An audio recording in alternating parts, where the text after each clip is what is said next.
তুমি আমাকে সুরুজ না? আনা সুরুজ, বর্তমানে সৌদি সুরুজ। দেশে কবে আসলে? দেখেই তো বুঝতে পারতেছেন যে আমরা যাত্রা পথে আছি, বাড়ি পর্যন্ত পৌঁছুনি। শ্বশুর বাড়ি যাচ্ছে মনে হয় আগে।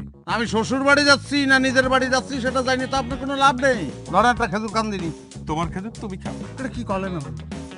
তামরুয়াল বরকতি, বরকতময় ফল, ডাইরেক্ট সৌদি চাইছে, নবীর দেশের ফল, সেটা অ্যাভয়েড করেছেন আপনি। তো। কথা আপনি ঠিকই বলেছেন। যাচ্ছি শ্বশুর বাড়ি, কারণ এই শ্বশুরে আমার বুঝিয়ে দেওয়ার দরকার আছে যে আমি সুরুজ কি না। আমি সুরুজ সৌদি জাতি চাইছি, সেটা যে আমি ছাড়িয়েছি। বাকি ওয়াকিং মানে কি? এটা একটা গালি, শ্বশুরে গালি দিলাম, আর ভিতরে সব আছে। তো গালি কিসের জন্য দিলা? আরে সৌদি জাতি বাড়িনি বলে তো আমার শ্বশুর আমার বিয়ে করা বউর সঙ্গে সংসারটা করতে দেয়নি। আমি তোমার খেজুরটা খাচ্ছি। কি যে অমৃত খাচ্ছি, কি যে সুস্বাদু। জীবনে এমন খেজুর খাইনি। তো খেজুর কি আমার পরিবারের জন্য দেওয়া যাবে?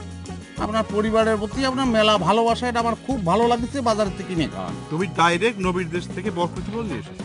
ওটাও সৌদির ফল, সৌদিরতেই আসে, টাকা দিয়ে কিনে খাচ্ছি।